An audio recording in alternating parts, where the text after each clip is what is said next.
or go into houses where he has no business, leaving the horses outside?" said the master. "No, sir," said John. "And if anybody has said that about James, I don't believe it. I never had a pleasanter, more honest young man in this stable." The master smiled, and looked across at James, who was standing by the door. "James, I'm glad John's opinion of you agrees with my own," he said. "I've had a letter from my wife's brother, Sir Clifford Williams. He wants me to find him an honest young groom who knows what he's doing. The man who drives his carriage is getting old, and needs a young man who will work with him and be able to do his job one day. How old are you?" 19 next May, sir," said James. "That's young. What do you think, John?" "It is young, sir," said John. "But he's tall and strong. He doesn't have much experience of driving, but he has a light touch and a quick eye." "Well, James," said the master, "talk to your mother at dinner time, and let me know what you want to do." A few days later, it was agreed that James would go to Clifford Hall in a month or 6 weeks, and for the next few weeks he drove the carriage. We went in and out of town, through busy streets, and to the railway station, where the road was narrow, and there were lots of other carriages hurrying to and from the station. Then my master and mistress decided to visit some friends who lived about 75 kilometres from our home. "You can drive us, James," said my master.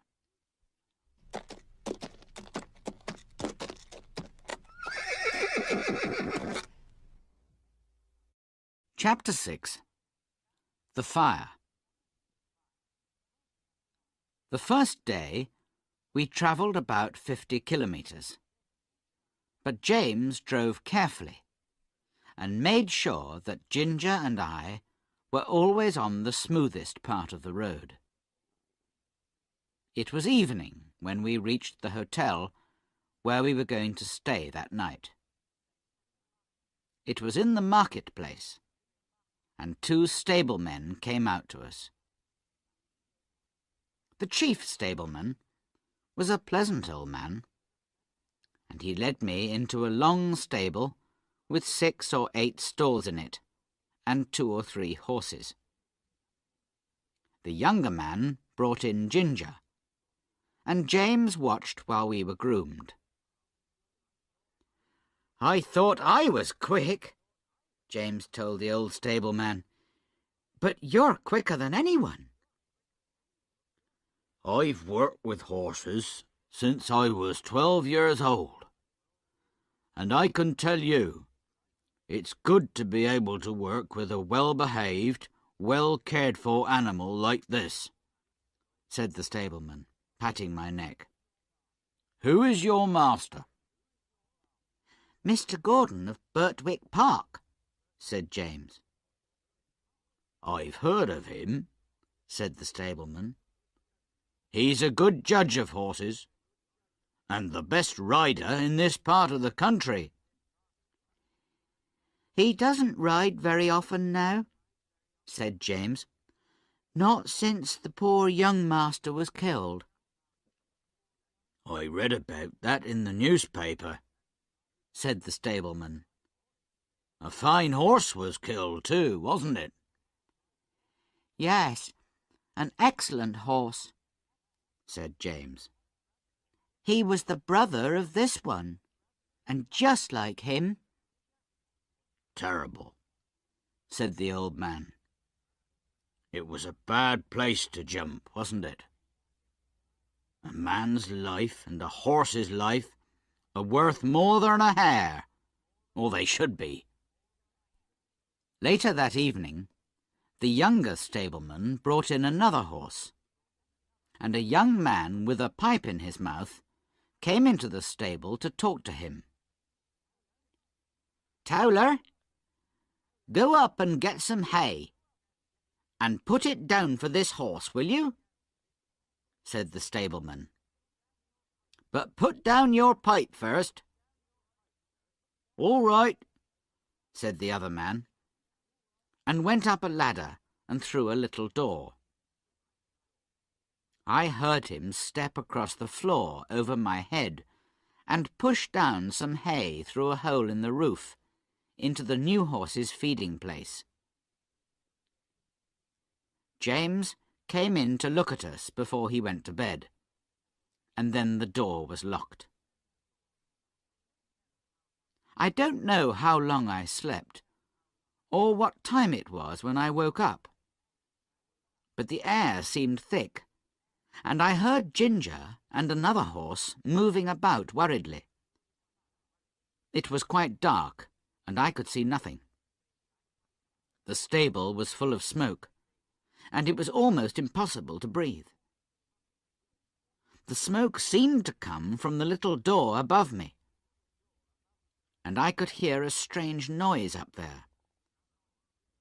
The other horses were now all awake, moving about restlessly. At last, I heard someone outside, and then the younger stableman ran in with a light.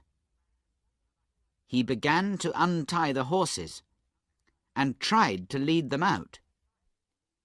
The first horse would not go with him, nor the second or third.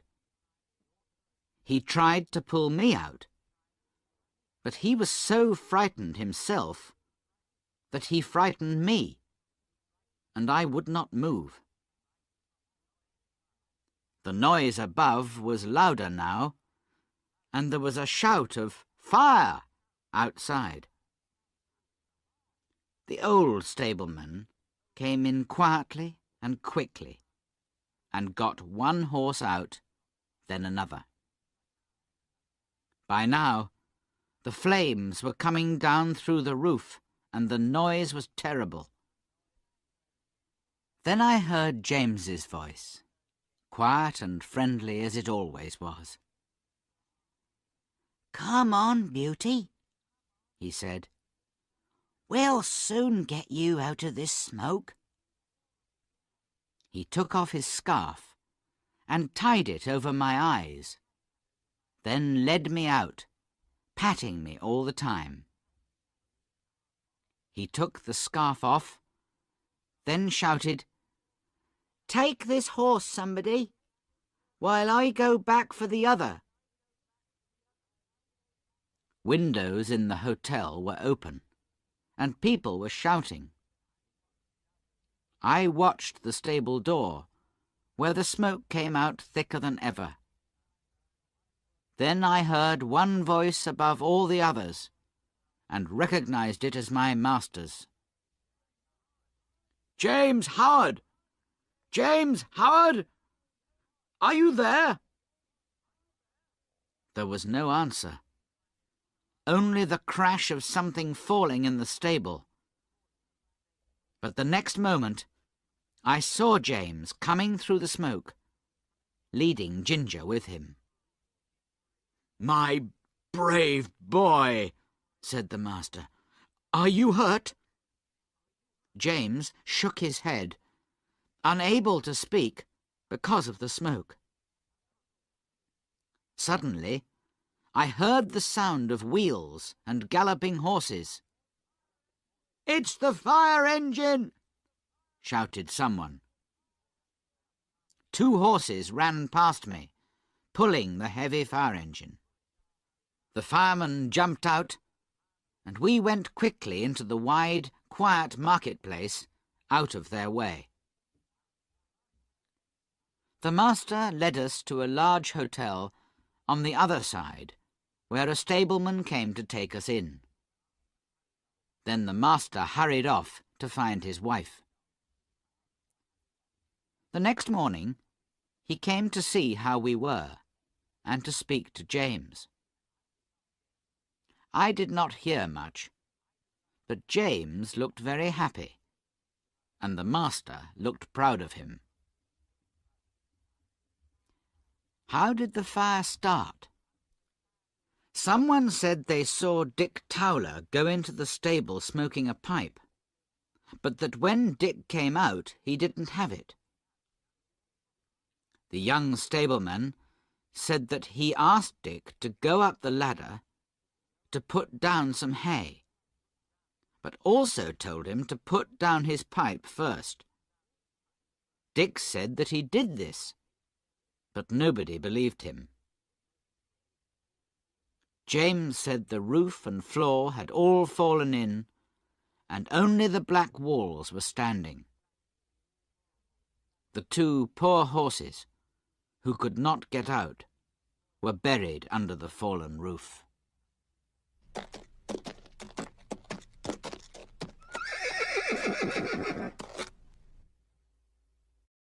Chapter 7. Joe Green. The rest of our journey was very easy, and the next evening we reached the house of our master's friend, where a groom took us to a comfortable stable. We stayed 2 or 3 days, then returned home. John was glad to see us, and we were glad to see him. "I wonder who will come in my place," said James. "Little Joe Green," said John. "He's only 14 and a half, but he has a kind heart and wants to come. So I've agreed to try him for 6 weeks." The next day, Joe Green came to learn all he could before James left. He was a nice, happy boy, and always came to work singing. But then the day came when James had to leave us. "I'm leaving a lot behind," he said sadly to John. "My mother, and you, a good master and mistress, and the horses. And I shan't know anybody at the new place." "It's hard to leave your home for the first time," said John. "But if you get on well, which I'm sure you will, your mother will be proud of you." Everyone was sorry to lose James, but Joe tried hard to learn, and John was pleased with him. One night, I woke up to hear the stable bell ringing loudly. I heard the door open at John's house, and his feet running up to the hall. He was back quickly. "Wake up, Beauty," he said, coming into the stable. "We must go quickly now." And before I could think, he had the saddle on my back and the bridle on my head. The master was waiting at the hall door with a letter in his hand. "Ride for your life, John," he said. "Give this to Dr. White, then rest your horse, and be back as soon as you can. Mrs. Gordon is very ill." Away went John and I, through the park, and through the village, and down the hill. There was a long piece of flat road by the riverside, and John said, "Now, Beauty, do your best." I needed no whip, and for 2 miles I galloped as fast as I could, perhaps even faster than my grandfather, who won the race at Newmarket. When we came to the bridge, John slowed me down a little and patted my neck. "Well done, Beauty," he said. Then I was off again, as fast as before. The air was cold, and the moon was bright, and it was a pleasant night. We went through a village, then a dark wood, then uphill, then downhill, and after 12 kilometres we came to the town. It was 3 o'clock when we stopped by Dr. White's door. John rang the bell, then knocked on the door like thunder. A window was pushed up, and Dr. White's head appeared. "What do you want?" he said. "Mrs. Gordon is very ill," said John. "You must come at once, or she'll die. Here's a letter."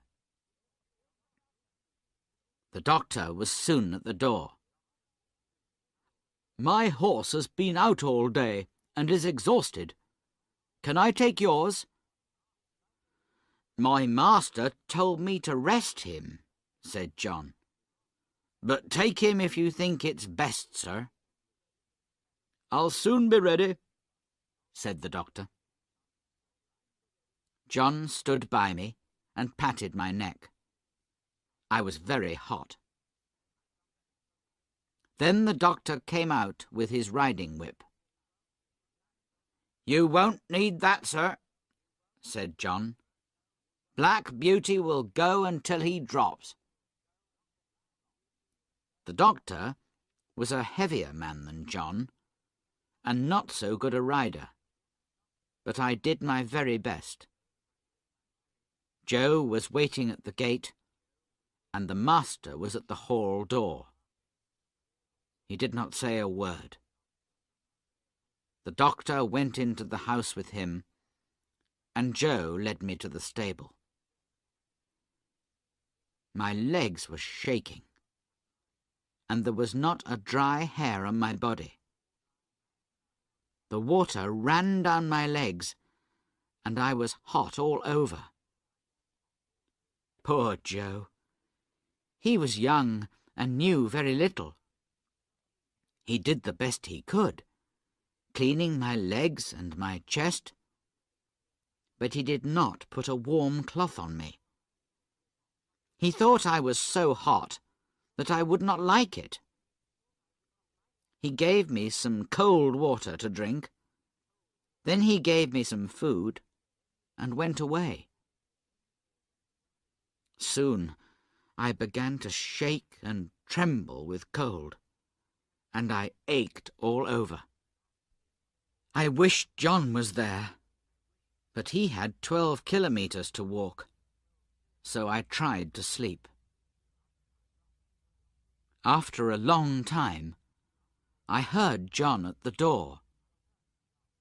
I gave a low cry, and he was at my side in a moment. I could not tell him how I felt, but he seemed to know immediately. He covered me with 3 warm cloths, then ran for some hot water and made me a warm drink. John seemed very angry. "Stupid boy," he said to himself over and over again. "No cloth put on, and I suppose the water was cold too. Boys are no good." I became very ill, and could not breathe without pain. John looked after me day and night, and my master often came to see me too. "My poor Beauty," he said one day. "My good horse. You saved your mistress's life. Yes, you saved her life." I was very glad to hear that. John told my master that he never saw a horse go so fast. One night, Tom Green, Joe's father, came to help John give me my medicine, then stayed for a while. At first, both men were silent. Then Tom said, "John, please say a kind word to Joe. The boy is heartbroken. He can't eat his meals, and he can't smile. He knows it's his fault Beauty is ill, but he did his best. He says if Beauty dies, no one will ever speak to him again. But he's not a bad boy." After a short pause, John said, "I know he meant no harm, but I'm proud of that horse, and I hate to think his life may be thrown away like this. But I'll give the boy a kind word tomorrow, if Beauty is better."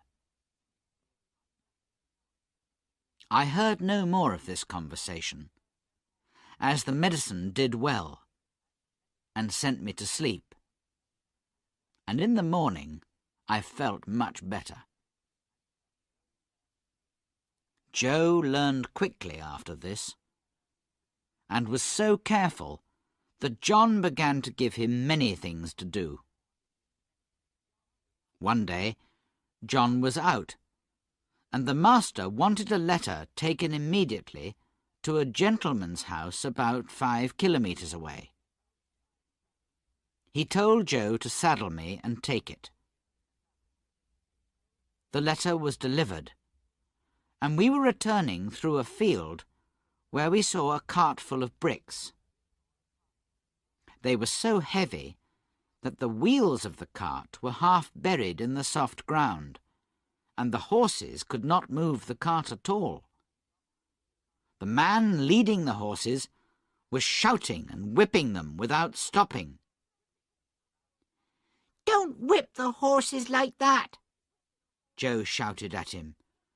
"The wheels are half buried and won't move. I'll help you take some bricks out to make the cart lighter."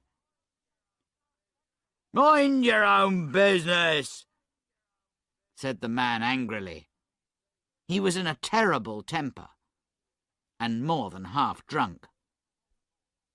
Joe turned me, and we galloped towards the house of the brickmaker, Mr. Clay.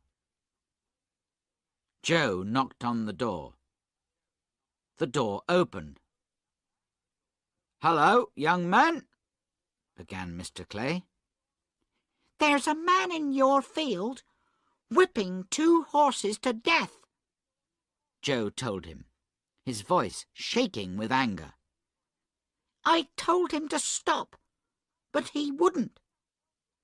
I offered to help him lighten the cart, but he refused. I think he's drunk. Please go, sir." "I will," said the man, and hurried off.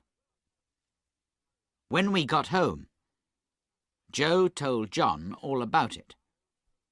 "You did the right thing," said John. "Many people would ride by and say it was none of their business. But cruelty is everybody's business." Just before dinner, the master sent for Joe. The drunken man was accused of cruelty to horses, and Joe was wanted to tell his story to the police. "I'll tell it gladly," said Joe.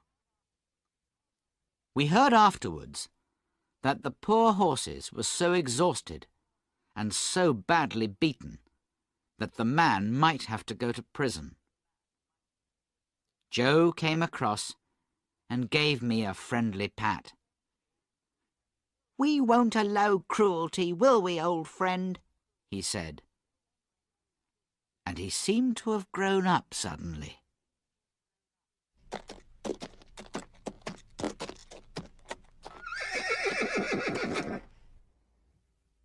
Chapter 8. Earl's Hall Park. I lived at Birtwick Park for 3 happy years. But then changes came. Our mistress was often ill, and the doctor advised her to go and live in a warm country for 2 or 3 years. Everyone was very sorry, but the master immediately started making arrangements to leave England. John did his work silently and sadly, and Joe didn't sing any more. Then we heard that the master had sold Ginger and me to an old friend of his, Lord Grey. Merrylegs was given to the neighbour, Mr. Bloomfield, and Joe was employed to look after him. John was offered several good jobs, but he wanted to wait and look around. "I want to train young horses," he told the master. "I cannot think of anyone more suitable for that work than you, John," said the master. "If I can help you in any way, write to me." The next morning, John took Ginger and me to Ozlowe Park, where Lord Grey lived. There was a very fine house and lots of stables. John asked for Mr. York, who was going to be our new driver. Mr. York was a good-looking man of about 40, with a voice that expected to be obeyed.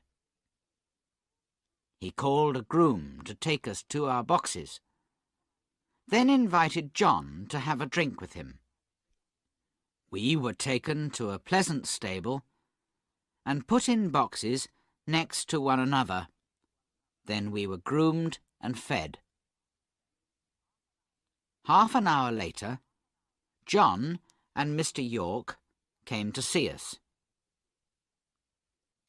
Mr. York looked at us carefully.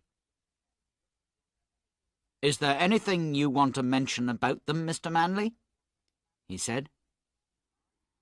"I don't believe there's a better pair of horses in the country," said John, "but they're not alike.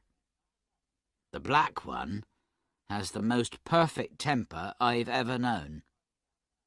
The other was badly treated before she came to us, but has grown better tempered in the last 3 years. We've never used a bearing rein with either of them." "They'll wear one here," said York. "Lady Grey follows the fashion, and if her horses are not reined up tight, she doesn't like it." "I'm sorry to hear that," said John. He came to pat each of us for the last time. I held my face close to him, which was all I could do to say goodbye. And then he was gone, and I have never seen him since. Lord Grey came to look at us the next day, and seemed pleased. He heard what John had said about us. "Keep an eye on the mare," he said to York. "Don't make the bearing rein too tight at first, and I'll mention it to my wife." In the afternoon, we were harnessed to the carriage, and Lady Grey came out and looked at us. She was a tall, proud-looking woman, and did not look pleased, but she said nothing and got into the carriage. The bearing rein annoyed me, but did not pull my head any higher than I was used to carrying it. I was worried about Ginger, but she seemed quite happy. But the next afternoon, when Lady Grey came down the steps, she said, "York, you must put those horses' heads higher. They don't look nice." "I'm sorry, my lady," said York, "but they have not been reined up for 3 years. But if it pleases you, I can take them up a little more. Do that, she said. That day, we had to pull the carriage up a steep hill. I wanted to put my head forward to make the work easier, but I couldn't.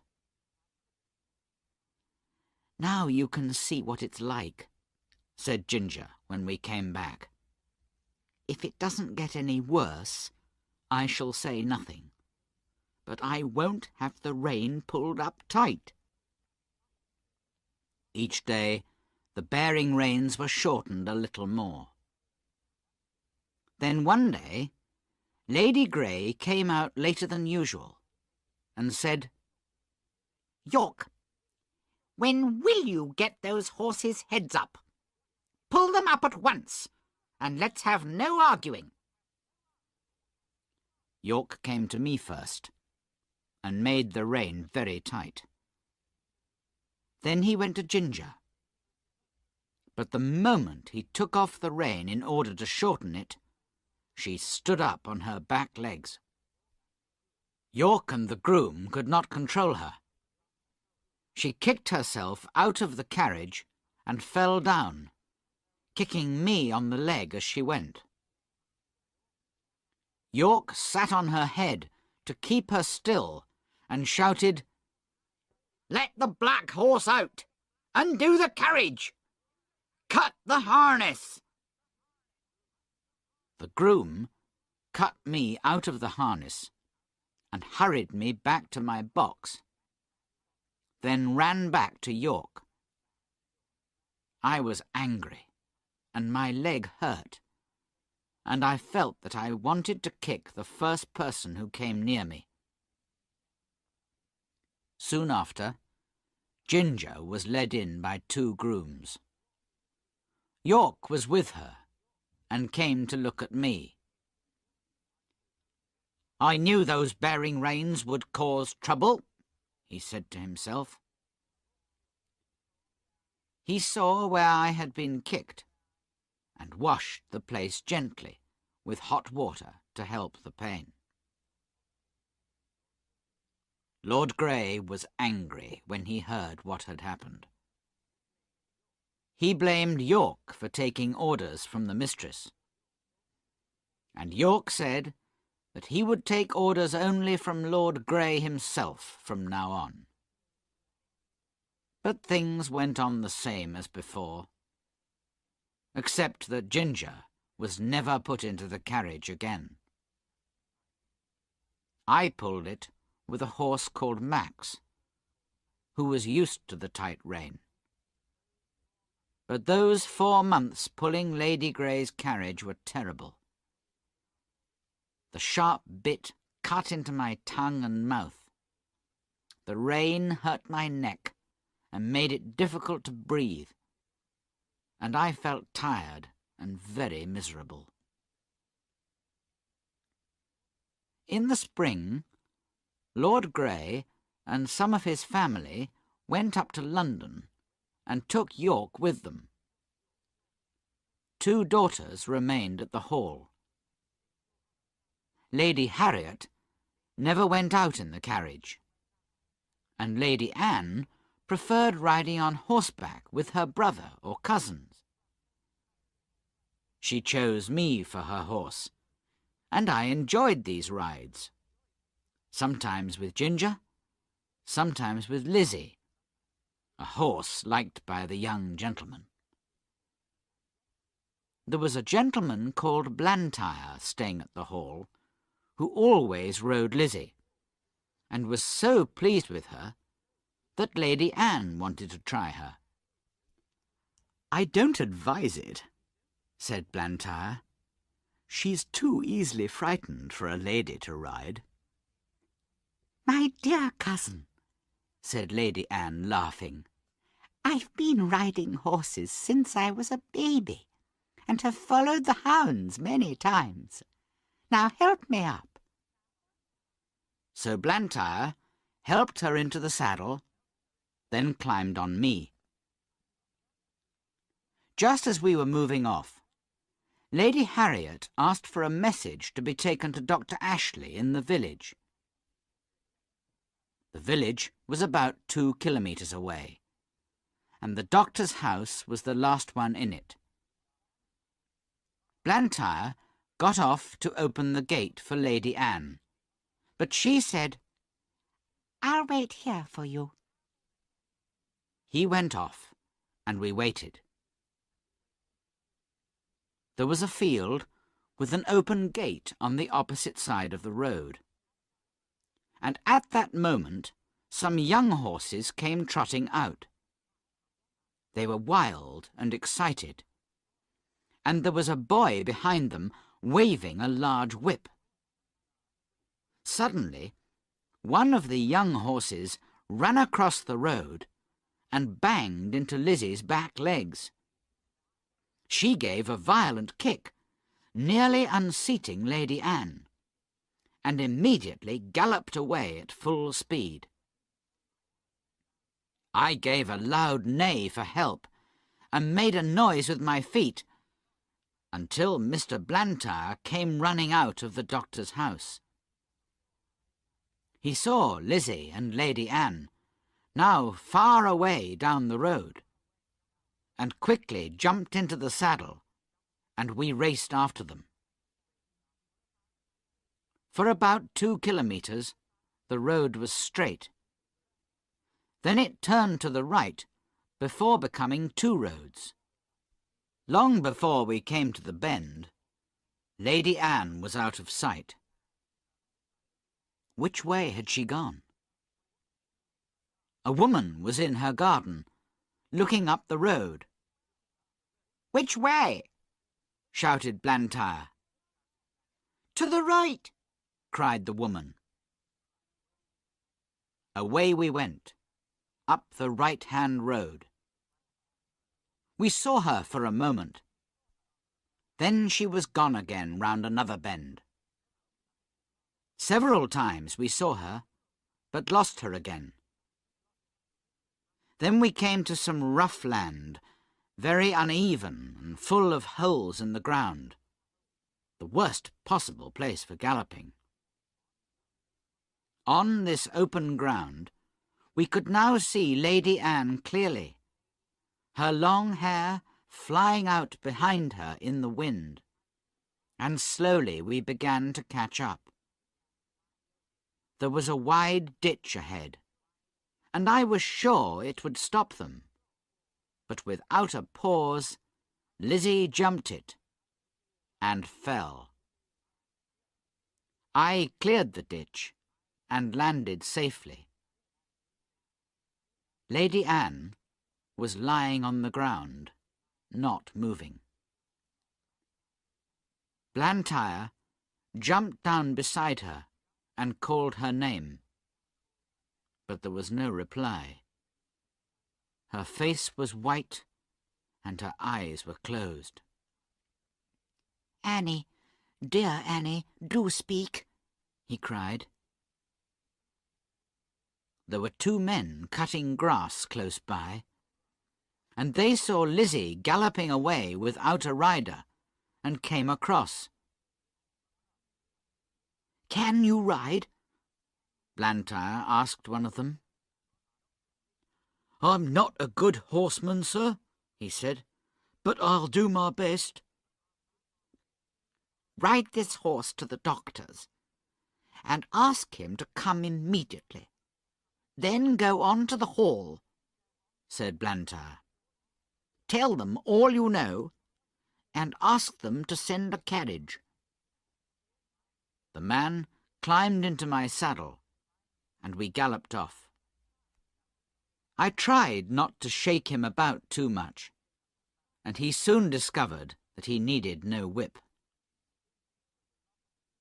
There was a lot of excitement at the hall when they heard what happened. I was put into my box, the saddle and bridle were taken off, and a cloth was thrown over me. 2 days later, Blantyre came and patted me. "You did well," he said. I'm sure you knew Annie was in danger. She must ride only you from now on." From this, I knew that my young mistress was out of danger and would soon be able to ride again.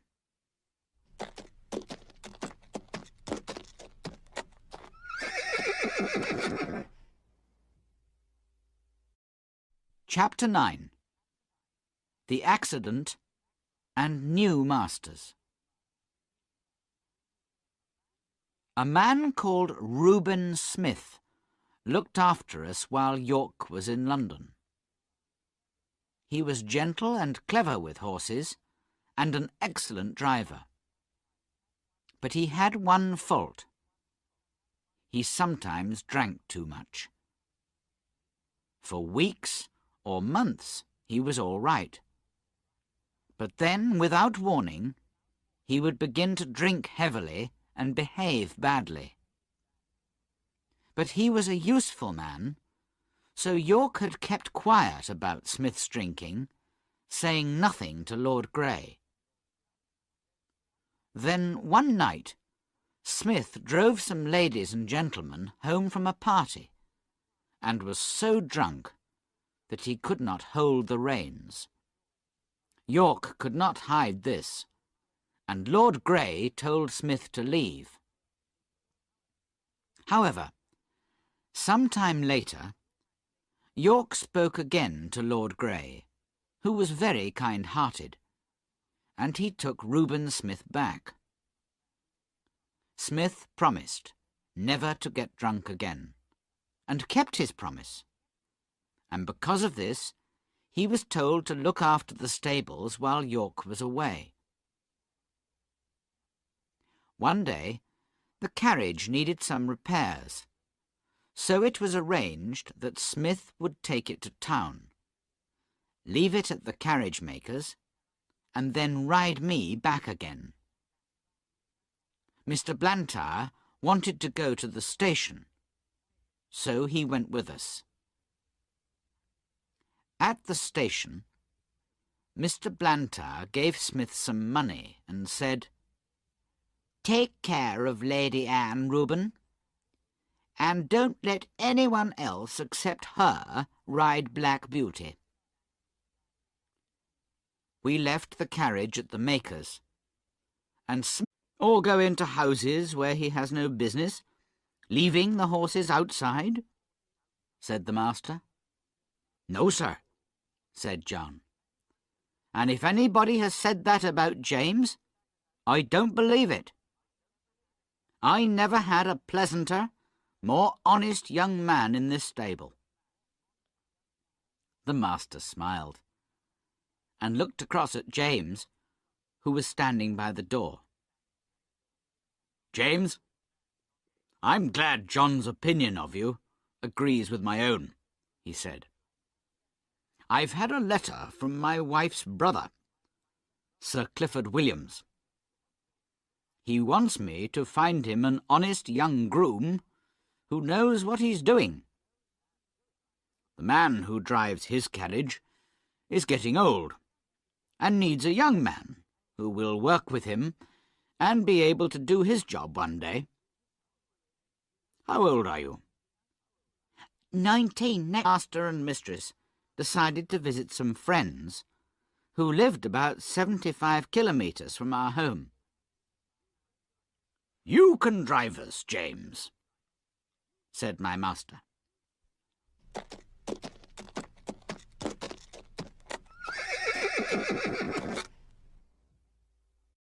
Chapter 6. The Fire. The first day we travelled about 50 kilometres, but James drove carefully and made sure that Ginger and I were always on the smoothest part of the road. It was evening when we reached the hotel where we were going to stay that night. It was in the marketplace, and 2 stablemen came out to us. The chief stableman was a pleasant old man, and he led me into a long stable with 6 or 8 stalls in it. "Next Macer," said James. That's young. What do you think, John?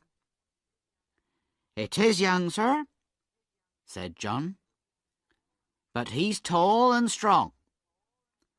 He doesn't have much experience of driving, but he has a light touch and a quick eye."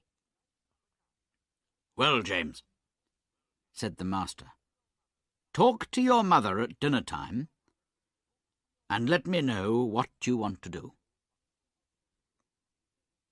A few days later, it was agreed that James would go to Clifford Hall in a month or 6 weeks, and for the next few weeks he drove the carriage. We went in and out of town, through busy streets, and to the railway station, where the road was narrow, and there were lots of other carriages hurrying to and from the station. Then my mother and 2 or 3 horses. The younger man brought in Ginger, and James watched while we were groomed. "I thought I was quick," James told the old stableman, "but you're quicker than anyone."